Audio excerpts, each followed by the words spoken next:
Chair Westerman, would you accept allowing judicial review if the population drops below 20% in a year, perhaps? Would that be just, if the gentleman would let us know? I mean, we're looking for something here, some common ground to provide a backstop if this becomes law. Would you agree to that? Well, I don't think it's it's not my legislation, and Would the it's not my, gentlelady agree to that? Just a little bit of a safety net here in case she's wrong about. It is my time, but I'm asking you yes or no. Would you accept a backstop of 20% decline in any year? Well, didn't we just bring a wolf back that was here 10,000 years ago? So, I mean, if it really gets that bad, we could just bring woolly mammoths back and all this stuff. Oh, boy. So. Okay, well, that's a deeply unserious response to what should be a very serious Look, we have worked on this time and time again, and rogue judges overturn the administration after administration's understand, and reclaiming my time, because I did hear the gentlelady make that point. I don't see why there wouldn't be some level of a safety net that my friends across the aisle would agree to. That's all this amendment is trying to get at, and we can't even get a straight answer about whether 10, 20, 30% decline in any single year could at least trigger some kind of judicial review. I now recognize the gentlelady from Colorado. Thank you, Mr. Chairman. No need for me to say a bunch of the same stuff twice here on this bill, but this ANS is simply a technical change to HR 845, the Pet and Livestock Protection Act. This bill delists the gray wolf from the federal endangered species list and returns the issue of wolf management to states and tribal wildlife agencies. Gray wolves were first listed under the Endangered Species Preservation Act in 1967. That's 58 years ago.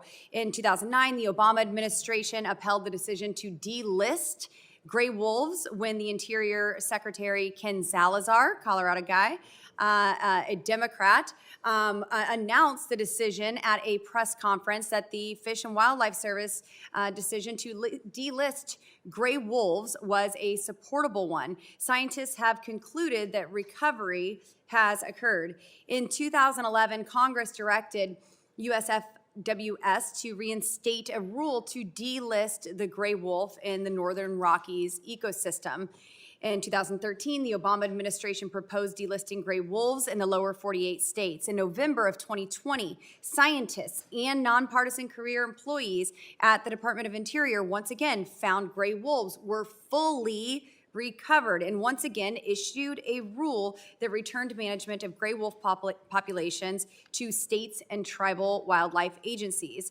Now, I've heard a lot already from my colleagues on the other side that they want to see science, they want to see scientific proof, they want to see studies. Well, Obama followed it, Biden followed it. We had Secretary of the Interior Ken Salazar, who's no fan of mine even, and then we went even into the Trump administration with Secretary Bernhardt, all of them following the science and delisting the gray wolves. But we had rogue judges who went to put them back on, and then of course the Biden administration, we tried diligently to keep them off the list. But unfortunately, this frivolous litigation was filed by the defenders of wildlife, Wild Earth Guardians, and other extremist groups. And the California activist judge subsequently pandered to these groups by vacating the 2020 rule and unilaterally relisting the gray wolf by judicial fiat.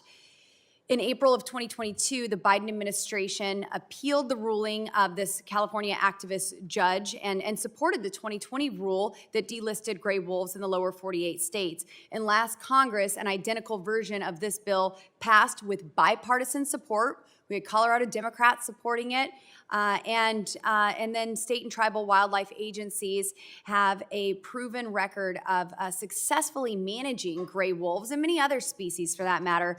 And in fact, Montana's successful state management resulted in gray wolves being 500% above the Fish and Wildlife Service recovery goals. Idaho's successful state management resulted in gray wolves being 700% above recovery goals. And there are now an estimated 6,000 wolves in the lower 48, which greatly exceeds the agency recovery goals of 650 wolves. And furthermore, there are an estimated 7,000 to 11,000 gray wolves in Alaska, and there are estimated 30,000 gray wolves in Canada. That Canada have so many, we're starting to import them from Canada into Colorado, which is just adorable. But this bipartisan science is extremely clear. It's time to delist the gray wolf and celebrate it as an ESA success story. That's what it is. If y'all want to defend the Endangered Species Act, well, let's celebrate the victories that it produces, and not continue to make this look like it's another failure from the federal government. I urge my colleagues to support this A&S that makes a technical change to the Pet and Livestock Protection Act. I thank my colleague, Tom Tiffany, for co-sponsoring this bill and working diligently on it. And Mr. Chairman, I yield back. The gentlelady yields back. Is there further discussion on the amendment? If there's no further discussion on the amendment, it is now in order to consider amendments to the A&S to H.R. 845. I recognize the gentlewoman from Oregon, Ms. Hoyle, for the purpose of offering an amendment designated Hoyle number 2. Without objection, the amendment is considered read. Thank you, Mr. Chair. This bill would reinstate a bad and unscientific rule that was thrown out because of ESA and Administrative Procedures Act violations. H.R. 845 would also block judicial review of that rule. The courts are an important part of how the ESA operates. They are a tool that businesses, stakeholders, and tribes can use to help ensure that Fish and Wildlife Service does its job protecting vulnerable species. Without the courts, there's little accountability for the quality of scientific monitoring programs or the conservation and management measures led by the states.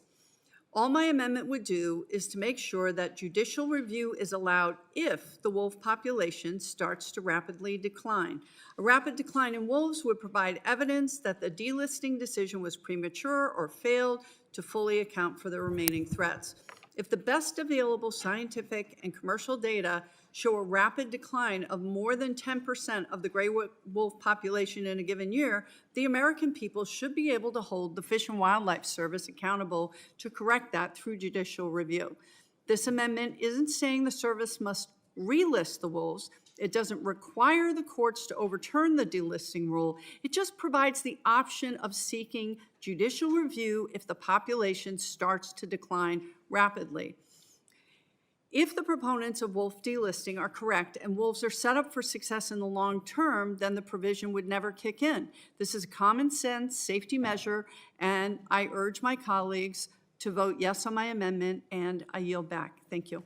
I rise in opposition to my good friend's amendment simply because it does not follow the science. The science already tells us that the gray wolf has recovered, and the current population across the lower 48 far exceeds the recovery goals that were set when the species was listed under the ESA. In fact, the population today is far higher than 10% of the recovery goal. Thus, even if the population were to decline 10% in a calendar year, the population would still be far above that original recovery goal. This 10% threshold set forth in this amendment is arbitrary and does not follow the science. It's simply an attempt, in my opinion, to keep the gray wolf listed under the ESA. We must delist and allow the states to manage. I trust the states to manage the population. Under this ESA, since 1978, the gray wolf has been on the threatened list. It's like the Hotel California sign you can check out anytime you like, but you can never leave.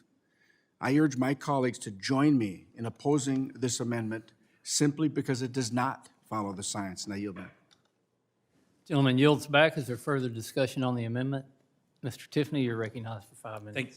Thank you, Mr. Chairman. What we have before us is it says has declined more than 10%. That's what we're answering the question on. And I would take you back to the testimony that we received, expert testimony, both previous session and this session, from Dr. Roberts, where he said there can be up to a 29% take. That is something that is peer-reviewed science of a species. You can have up to 29% take, and you will not threaten that species' numbers. If it does, then you make a change from there. The second point is that states can and will manage these species. Our colleague from Wyoming stated it very clearly and aptly. The states are going to manage these populations, and they're not going to allow them to become endangered. If for some reason a population would crash, then they will act because the states care as much as the federal government. And in fact, the caring of the federal government is what has led us to this point where we've had a slaughter in places like northern Wisconsin. I yield back. Gentleman yields back. Is there further discussion on the amendment? Mr. Chairman. Ms. Boebert, you're recognized. Thank you. I also oppose this amendment that aims to undermine the bill entirely. This amendment is unnecessary and is not backed by science. And let's just start with the facts here. When the gray wolf was first listed under the Endangered Species Act in 1967, its population had dwindled to fewer than 1,000 across the lower 48 states. The protections afforded by the act were necessary then, and they worked. Today, the U.S. Fish and Wildlife Services estimates the gray wolf population at over 6,000 in the lower 48 and growing across regions like the Northern Rockies, Great Lakes, and beyond. The left wants to paint a picture of wolves vanishing from our forests, but this fear ignores evidence. States with delisted populations like those in the Northern Rockies since 2011 have not seen a collapse. States are not the enemy of conservation. They are its partners. They know their ecosystems better than the federal government does. They know their people. They know their wolves better than any distant bureaucracy. And delisting the gray wolf would empower states to implement flexible, localized management that would balance wolf populations with the needs of our rural communities. Delisting does not mean abandoning the wolf. It means trusting in its resilience and shifting management to the states, entities that have proven they can steward this species and many others effectively. As I said in my opening statement, state and tribal wildlife agencies have a proven record of successfully managing gray wolves. Just like in Montana's successful state management, resulting in gray wolves being 500% above the Fish and Wildlife Service recovery goals. Idaho's successful state management resulted in gray wolves being over 700% above the recovery goals. So once again, I urge my colleagues to oppose this amendment, and I yield. Gentlelady yields back. Is there further discussion on the amendment? I recognize myself to briefly say I oppose the amendment, but I do respect the intent of wanting to make sure that the gray wolf is not only delisted, but remains delisted. And I would say there's already safeguards in effect for that to happen. If the states fail to meet the goals on the population numbers, nothing in this legislation prohibits the relisting of the wolf, whether it's from an emergency listing or going through the 5-part process to list an animal. Hopefully, we will never have to worry about relisting the wolf when we let states do the management, but this amendment would open up judicial review again and would be, I think, an arbitrary way to relist the wolf without looking at data and without looking at long-term data for the full population of wolf. So again, I oppose the amendment, and I encourage my colleagues to oppose it as well. Is there any further discussion on the amendment? If there's no further discussion on the amendment, the question is on the amendment offered by the gentlewoman from Oregon, Ms. Hoyle, designated Hoyle number 2. All those in favor signify by saying aye. Aye. Those opposed, no. In the opinion of the chair, the noes have it. A recorded vote has been requested. Further proceedings on the amendment designated Hoyle number 2 will be postponed. I recognize Ranking Member Huffman for the purpose of offering an amendment designated Huffman number 6. Without objection, the amendment is considered read. Thank you, Mr. Chairman. I have to admit, when I saw my friend from Colorado's bill and I saw the title, the Pet and Livestock Protection Act, I got kind of excited because we really do need a bill to keep Kristi Noem away from dogs and goats. But then I read the bill, and I was disappointed to learn that the bill is just another attempt to substitute politics for science and undermine the Endangered Species Act, one of our country's most effective and popular conservation laws. Every time the Fish and Wildlife Service tries to delist gray wolves, they seem to screw it up. Why? Because they try to cut corners, and they get called out by the courts. Yet wolves have bounced back in some parts of the country thanks to ESA protection, but their recovery remains nascent, tenuous in places where they're just beginning to return, and non-existent in many suitable habitats across the vast majority of their historic range. So this doesn't mean we need gray wolves everywhere, but it is clear that the species is critical to balancing wild ecosystems in many parts of the country. And it's also clear, not to mention appropriate, that the ESA requires that they be protected when facing threats in any significant portion of their range. This is an important point that the Biden administration finally recognized last year when they began the process of developing a nationwide gray wolf recovery plan. And it was due to be published this December. If it is allowed to happen, as it should be, then this plan will recommend a forward path for ensuring stable populations of gray wolves in enough places to secure their long-term survival. Now, importantly, development of this plan will outline the conditions under which pressure can be taken off the states that currently host the vast majority of gray wolves. This is the path to recovery, targeted downlisting, and eventual delisting of wolves based on sound science. At the same time, the service is in the middle of conducting a national dialogue on gray wolves and working landscapes, and it's designed to inform decision-making once the recovery plan is completed. Importantly, this dialogue includes a broad cross-section of people and entities concerned about wolves, from landowners and livestock producers to states, localities, and tribes, and also conservationists and hunters. All of them should be at the table. The process is thoughtful, inclusive, science-driven, basically the polar opposite of what's going on with this bill before us today. This process should be allowed to play out, the inclusive, collaborative process that I'm talking about.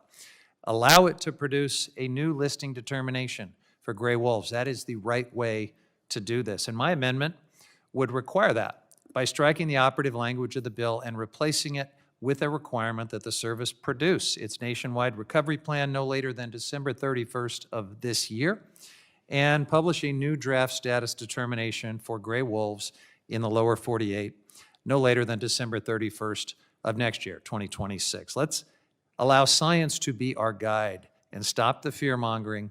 I urge adoption of this amendment and yield back. Gentleman yields back. Is there further discussion on the amendment? Mr. Chairman. Ms. Boebert, you're recognized. Thank you, Mr. Chairman. I also oppose this amendment.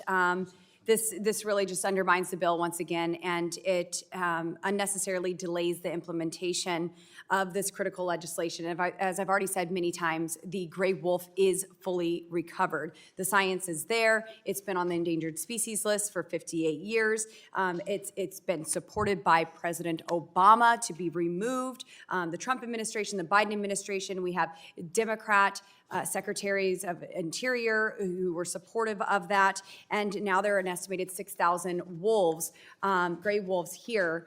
And this 2020 rule was proposed after scientists and nonpartisan career employees at the Department of Interior once again found that gray wolves were fully recovered and once again issued a rule that returned management of the gray wolf populations to the states and tribal wildlife agencies. We aren't saying get rid of all the wolves. We're saying return the management back to the local authorities. There's been litigation rather than science-based evidence that has held this rule up from being implemented for nearly 5 years now. And this frivolous lawsuit that was filed by Defenders of Wildlife and Wild Earth Guardians and other extremist groups were followed by this activist judge. He pandered to these leftist extremists by vacating the 2020 rule, unilaterally relisting the gray wolf by judicial fiat. The science is clear, the wolf is recovered, and I oppose this amendment.